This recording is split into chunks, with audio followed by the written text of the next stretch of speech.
Para não ficar no game over, só tem uma solução: estudar. E roda a vinheta.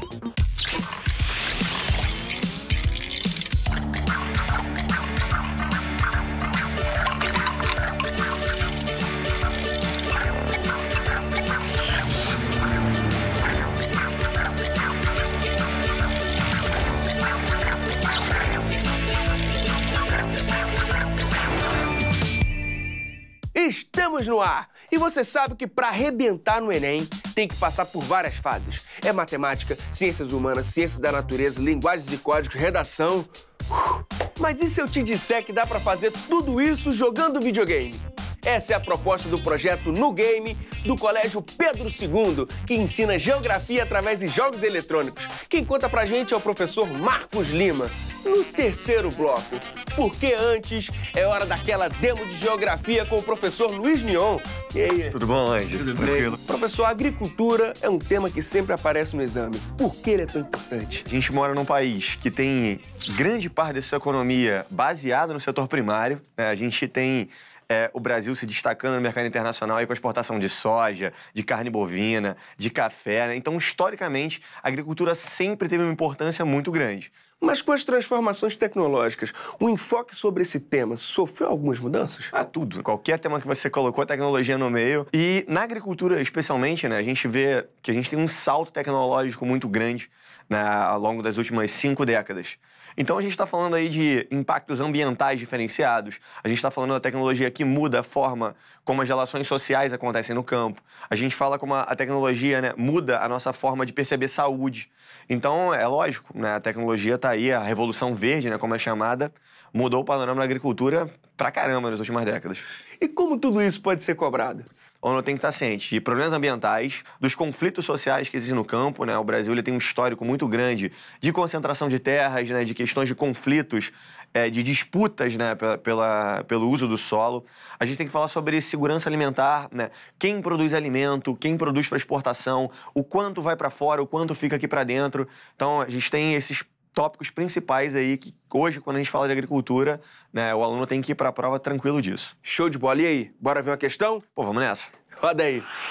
Vamos para uma questão do Enem que traz uma charge. Por que o senhor desconfia que sua mulher está tentando matá-lo? Ela me serviu pimentão, alface, tomate no jantar e de sobremesa morango e uva. Veja que na mesa está um delegado. Na charge há uma crítica. Cuidado, gente, na questão. Crítica ao processo produtivo agrícola brasileiro, relacionado ao... Você vê que a esposa dele está servindo produtos saudáveis, frutas, legumes. Só que nós temos que saber uma coisa. Primeiro, é uma crítica. Segundo, a agricultura brasileira é, se não for a maior do mundo, em utilização de agrotóxicos. O Brasil utiliza muito. A agricultura é um setor que pode gerar uma grande rentabilidade ou pode gerar um grande prejuízo. E a agricultura, ela depende muito das questões naturais, das intempéries, porque se chover muito, fica complicado. Se chover pouco, fica complicado. Se faz muito sol, se faz menos sol. Então, é uma cultura muito difícil, né, para o seu desenvolvimento. Então, com a utilização de fertilizantes, dos chamados insumos agrotóxicos, fica muito mais fácil o sucesso da sua lavoura. Então, como ele está falando que é uma crítica, a gente pode ir direto à alternativa E, o uso de agrotóxicos nas plantações, né, que pode levar aí à sua morte, já que ele está comendo só produtos naturais. Mas, infelizmente, eles estão contaminados, pois o Brasil é o país que mais utiliza agrotóxico nas suas lavouras. Boa, professor Trotti. Valeu. A resposta certa é a letra E, o uso de agrotóxicos em plantações. Tá, mas a gente pode dar uma olhada nas outras opções? Essa questão lá típica, né, do Enem, né, mas a maior parte das faculdades hoje em dia, nos seus vestibulares, colocam a charge e ela é uma questão muito interpretativa, né? Então o aluno ele tem que tomar um cuidado muito grande, porque as alternativas não é que elas estejam desconexas do tema, né, da geografia agrária que está sendo discutido ali, mas elas não correspondem ao que a charge está colocando, né? Ele está falando ali, brincando, né, no Magic, denunciando que a mulher dele tentaria envenená-lo porque ela está dando produtos naturais, né, comentado pelo professor ali na questão, e acaba que as outras alternativas A, B, C e D, elas falam de demanda, né? Elas falam de questão de preço, de alimento, e a charge não aborda nenhum desses temas. Então, o aluno ele tem que estar ciente que, às vezes, vai ter aquela alternativa que tem a ver com o tema central, mas não é o que está sendo discutido na charge, não é o que está sendo discutido no texto, não é o que está sendo discutido na canção, por exemplo, no poema. Então, não é que as outras alternativas sejam assim, não tem a ver com o tema, ou que elas tenham alguma coisa errada, mas porque elas não correspondem àquilo que a charge estava colocando. Então, por isso que o gabarito é a letra E, né, que aborda a questão dos agrotóxicos. Além dos problemas de saúde, que outros problemas os agrotóxicos podem nos causar? Então, quando a gente aborda a questão, né, do uso dos agrotóxicos, desses insumos aí que vêm como na forma de pesticidas, né, desses combates a pragas, o aluno tem que ir para a prova ciente disso aqui. Além da ingestão, né, e do contágio por quem aplica o veneno, a gente ainda tem problemas relacionados, né, à perda de biodiversidade, porque muitas vezes a pulverização desses venenos ele não vai matar só aquela praga específica que estava na sua cultura. Ele pode matar toda uma fauna de insetos, de micro-organismos, de pequenas aves e roedores e desestabilizar todo o ecossistema ali. E o outro problema é a lavagem, né, desse agrotóxico.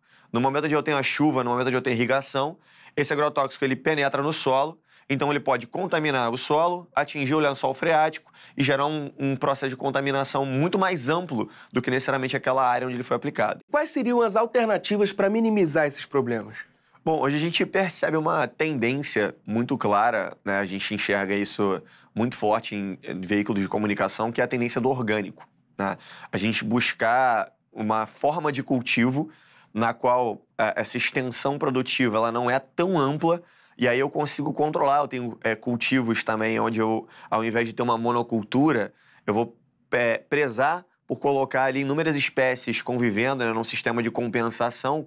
Então eu vou precisar utilizar menos desses agrotóxicos, eu vou precisar usar menos desses insumos, desses inseticidas, mas hoje a principal alternativa que vem ganhando muito espaço é o cultivo dos orgânicos, pela própria preocupação das pessoas de não consumir, né, os alimentos que podem vir com uma carga pesada, né, desses químicos.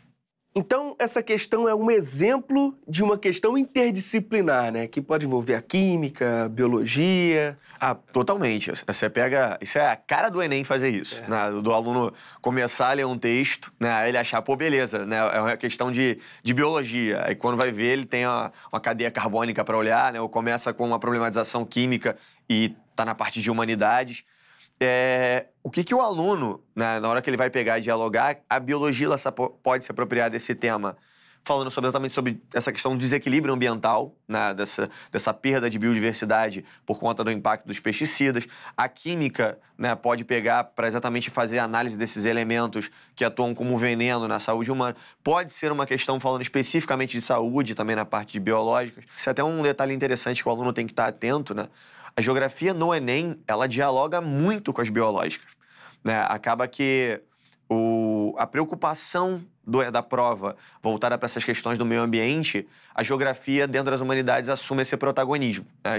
Então a gente dialoga com a biologia, dialoga com a química, dialoga um pouquinho com a física ali, né? Isso está sempre aparecendo. E quando a gente aprende isso, professor? Desde o ensino fundamental, né? Aparece ali no 7º ano, ele já tem um contato com as questões agrárias do Brasil, e ele retoma isso de novo no ensino médio, né, ali no 1º ou no 2º ano, dependendo, né, do currículo da escola, dependendo de que parte do Brasil ele estuda. E qual é a dica para quem quer saber mais?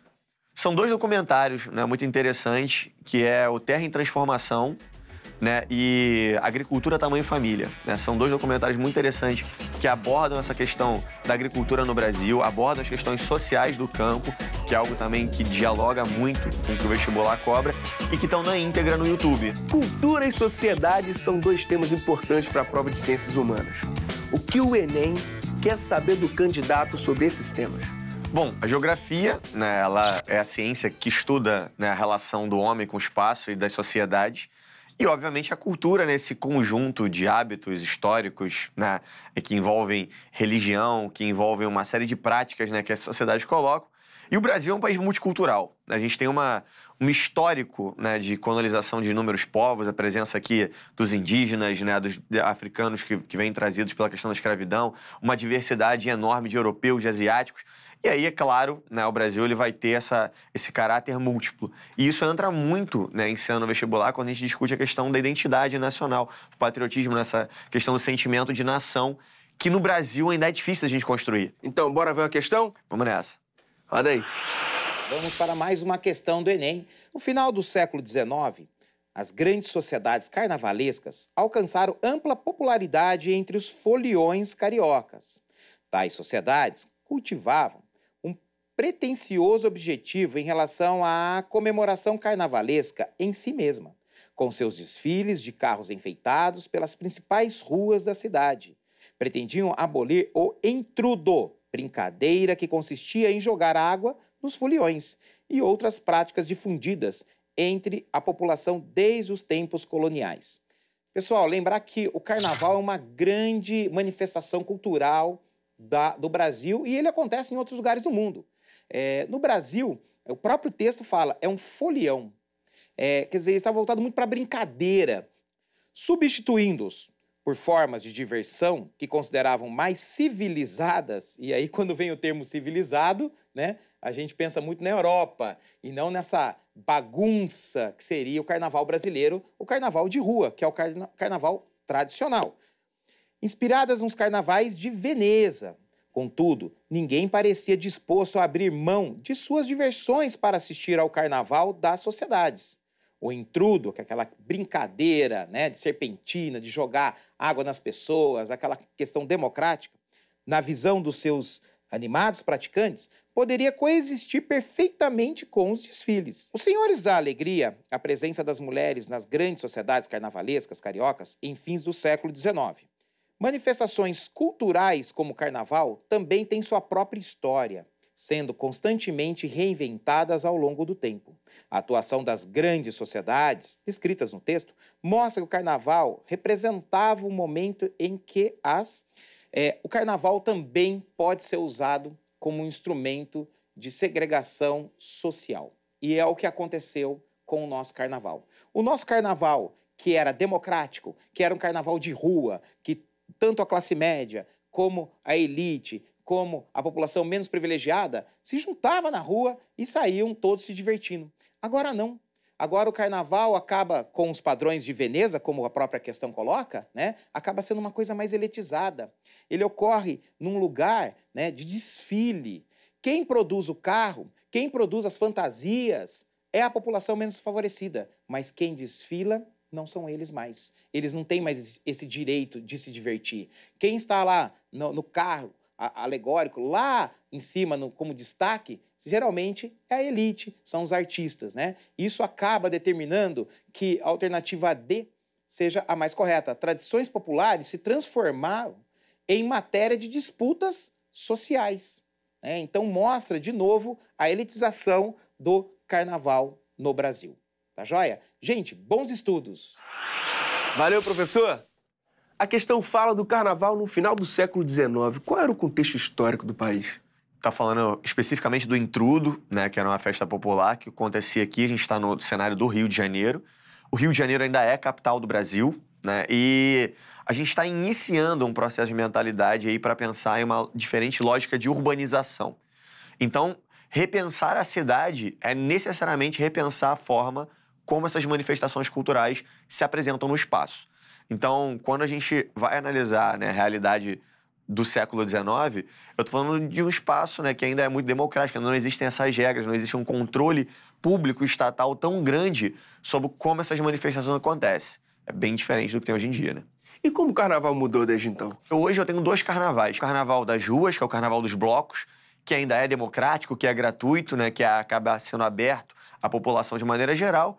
E tem o carnaval, né, do sambódromo, tem o carnaval, né, dos camarotes, que acabam deixando, né, trabalhando aí para que usufruam dele, né, uma parcela já bem menor, bem menos expressiva da população, que são os artistas, são os famosos, né, são os turistas internacionais que têm um poder aquisitivo maior. A resposta é a letra D, mas vamos dar uma olhada nas outras opções? Vamos, claro. Aqui, ó. Pegando para analisar para você, ó, a gente tem a primeira alternativa que diz que as distinções sociais eram deixadas de lado em nome da celebração. Isso, do ponto de vista sociológico, não é verdade, né? Por mais que o espaço público ele até colabore para que haja uma certa convivência, quem tem dinheiro, quem é pobre, e isso não consegue ser misturado. Inclusive, a proibição do intrudo se dá porque as camadas mais altas, né, as elites, se incomodavam, né? Senão o intrudo não teria sido proibido. As aspirações cosmopolitas da elite impediam a realização da festa fora dos clubes. Não é verdade também, né? As festas aconteciam, os clubes eles já tinham, né, as festas de carnaval privado e aconteceu nas ruas, né? Era tudo em nome da ordem, né? Acabou que a proibição acontece em nome da ordem, em nome dos bons costumes. A letra C fala que as liberdades individuais eram extintas pelas regras da autoridade pública. Também não dá para afirmar isso, né, que eu vou extinguir as liberdades individuais, né, eu não tenho como fazê-lo a partir desse decreto, né, o governo não está vivendo, né, esse período histórico de governo ditatorial ao ponto de suprimir direitos, então não vai se implementar. Na letra E, as perseguições policiais tinham um caráter xenófobo. Xenofobia é a versão ao estrangeiro, aquele que vem de fora. Carnaval, como uma festa brasileira, né, independente da proibição, independente da discordância ou não, ela não tem esse caráter xenófobo. Bom, além do conteúdo de história, essa questão também conversa com a sociologia, né? Demais. A sociologia ela vai trabalhar para exatamente pensar a forma como esses grupos sociais se manifestam e como essas manifestações reverberam no espaço. E aí, no momento onde essas manifestações acontecem no espaço, entra a geografia, né? Como que a gente está distribuído, né? Quais são as relações, como é que isso se materializa. E aí, nesse ponto, a geografia e a sociologia estão trabalhando juntas, estão trabalhando lado a lado. Que outros elementos da cultura brasileira podem ser tema de questões do Enem? A questão do grafite, né? Que virou uma polêmica grande em São Paulo. E isso pode tranquilamente ser apropriado, dentro da mesma visão do carnaval, né? O que é arte, né? O que não é, até que ponto é vandalismo, até que ponto é expressão. E aí aconteceu isso, né? Aflorou em São Paulo e gerou esse debate muito forte. A gente está hoje, né, tramitando no Senado, aí no nosso Congresso, um projeto de lei que criminaliza o funk. Então o aluno tem que estar ciente desses debates, porque hoje, né, essa polarização ideológica, política, ela acaba esbarrando também nas manifestações culturais, uma vez que são esses grupos que têm condições econômicas, que têm origens étnicas diferenciadas, que vão fazer leituras diferentes daquilo que é mais válido, daquilo que é menos válido, e aí esse debate se acirra e é claro que os vestibulares não vão deixar isso passar, isso vai aparecer. Então a questão do grafite pode colocar, a questão do funk pode aparecer, a questão dos regionalismos, nessas disputas regionais que a gente tem no Brasil, é claro que isso pode vir à tona na sua prova. Professor, qual é o conteúdo abordado na questão? As manifestações culturais e da forma como elas se apresentam no espaço e, a partir do momento em que elas se apresentam no espaço, qual é a leitura sociopolítica que é feita, né? A ponto de proibir, a ponto de liberar, a ponto de gerar um debate de apoio, né? de repressão. E quando a gente aprende isso? Primeiro ano, segundo ano do ensino médio, quando o professor de sociologia começa a abordar, né, os temas de maneira mais significativa sobre o que é a cultura, e aí a geografia vem junto com ele, né, trabalhando todos esses valores, e a filosofia também, dando esse embasamento para o aluno conseguir entender, né, um tema que é extremamente complexo do ponto de vista conceitual. E para a galera que quer saber mais, qual é a sugestão? Pegando o link aí do Carnaval, né, sugestão de um documentário chamado 82 Minutos. Né, ele é muito bacana, que ele vem mostrar os bastidores do Carnaval. Show de bola, professor. Muito obrigado pela ajuda. Eu que agradeço. Valeu, gente. Bons estudos aí.